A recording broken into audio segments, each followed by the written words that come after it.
Good day, good people. My name is Kabo Sekoele and I'm an online math tutor here to help young children turn their struggles into their successes.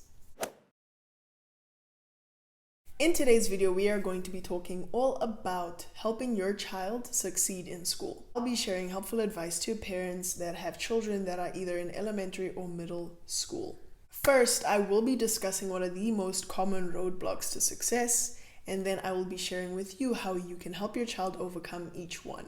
Please keep in mind that success in school is not a short-term journey. It's actually a long-term process. So this advice will be helpful only to parents that want to see long-term growth for their child. Growth that even goes beyond their final year in school. So the first and most common roadblock to success for your child in school is mindset. How well your child does in school depends a lot on their view of school and education as a whole. Many children have the view that getting good grades is the end-all be-all to school and education. And this is sometimes because schools have placed a high value on students that get good grades by constantly awarding them and constantly giving them praise. So when children don't get good grades, they get disheartened and subconsciously they give up. They just stroll by in school, not putting in any real effort into their education or their grades until the final year when the misery ends. This kind of mindset is what many call a fixed mindset. Mindset that is fixed on results, the results that they're currently getting. But this does not mean that schools are wrong for awarding kids, that children shouldn't strive to get awards or do well in school, or it's wrong for schools to praise children who are doing well. Not at all, in fact, that's actually quite encouraging. But children need to recognize that that is not the end-all be-all for education and school. Good grades, awards, praise, all of that is just a small fraction of the benefits that come from doing school the right way. So to help your child go from fixed mindset to growth mindset, help them to understand that school is not just about the grades that they see on paper, because it truly isn't. Highlight to them the more important benefits that come from doing school the right way. Highlight to them the more important benefits of working hard in school. For example, school is a great way for them to build their character and to build very important attributes such as patience, confidence, self-esteem, endurance, perseverance. They learn how to think. They learn how to manage their time better. These are all things that they need in order to live happy and productive lives as adults. But the training starts when they start working hard in school. And funny enough, none of these things are influenced by the grade that they get. So please help them to see that succeeding in school is not just about getting good grades. Once they shift their mindset, they will then have a long-term view of their lives. And they will then start to work harder and study harder, which will most likely lead to improved grades. Parents, I promise you, if you manage to get this first step right, you've done at least 60% of the work that you need to do in order to help your child succeed in school. So please focus on this, help them with their mindset. It really goes a long way. Now, the next most common roadblock to success in school is dependency. If your child is too dependent on you or their teacher, the likelihood of them succeeding in school is very slim, because the times when they need to prove their capabilities, tests, exams, you're not supposed to be there. So ask yourselves these questions to understand whether or not your child is dependent on you. Are you constantly helping them with their homework? Do you always tell them step by step how to answer a question or how to solve a problem? For example, in math, when you can see that they're not calculating something correctly, you correct them on the spot, and then from then on tell them exactly what they need to do in order to solve the problem, without enabling them to think for themselves how they could have fixed the problem that they created. If that sounds like you, and if that sounds like how you help your child, please stop. Your child is most probably very, very dependent on you. To overcome this roadblock, simply cut the cord.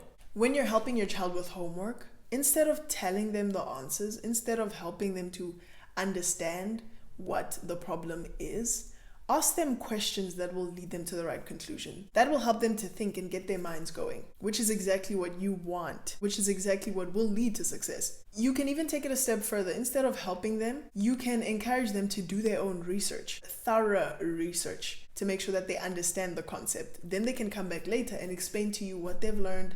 And if they truly do not understand, then maybe you can help them here and there by asking them questions that lead them to the right conclusions. Don't tell them the answers, make them think. I remember while I was still in school and I was busy with something that was very difficult, I just couldn't get it at all, and I would ask for help. The people around me would simply say, if we were not here, what would you do to solve the problem? What would you do to help yourself understand what you need to do? So I literally had to sit there and fight my way through it and do all sorts of things. I would have to do thorough research on what I was learning until I eventually got it right on my own. I used to sit there and cry in some cases. And I'm not talking grade 4, 5, 6, I mean grade 10, 11, 12. I would sit there and cry. But I wasn't crying because I felt hopeless. I was crying because I knew that if I do not get this right, I'm not sleeping. And that is what helped me to be independent. My parents, my family cutting the cord. So it's that independence and that right mindset that I had to develop that helped me to succeed in school and improve my grades, because I didn't always get good grades, but I had to fix the way I thought about education, and I had to fix my idea that my parents, my mom, always has to be there to help me. So parents, please encourage independence in your children. Don't spoon feed them. Allow them to fly free. The last obstacle that I will be talking about today that your child needs to overcome in order to succeed in school is being lazy to think. This may sound quite obvious, but many children live so passively. They're not living actively with their minds. They're not actively using their brains. And I don't blame them. This is a bit of a difficult one to overcome because in our day and age, our minds are constantly being stimulated with pictures, videos, on TV screens, on our phones. It's a constant thing. So children are not in the habit of thinking for themselves, using their own imagination, using their own creativity. And it's that creativity, it's that imagination, it's that thinking for yourself that helps your mind to grow.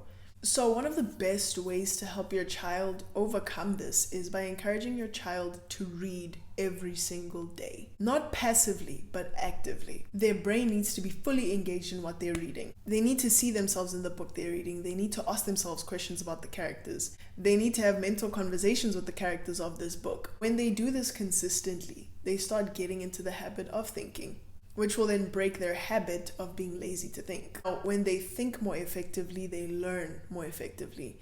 And obviously, their grades will start improving. Okay, so to sum it all up, the first and probably the most important thing that you can do to help your child succeed in school is help them change their mindset. Help them view school and education differently. Then encourage them to be independent. And lastly, encourage them to be active and not passive thinkers. For all of these steps to work, you need to be consistent and you need to be willing to go the long haul with your child. Like I said, it's not a short-term process, it's a long-term process, but the benefits they go way beyond their final year in school. If your child is struggling in math and you want tips to help your child specifically on the subject of mathematics, I created a guide that I will link down below. It is entitled The 3 Most Common Areas That Are Blocking Your Child from Improving Their Grades in Math and How You Can Help Them Overcome Each and Every One. So please go ahead and download that for free. And also, like I said, I'm an online math tutor, so please feel free to contact me. You can go down to my website and schedule a free consultation with me. And I cannot wait to meet you there. Thank you so much for tuning in today's video, and I will see you in the next one. Bye.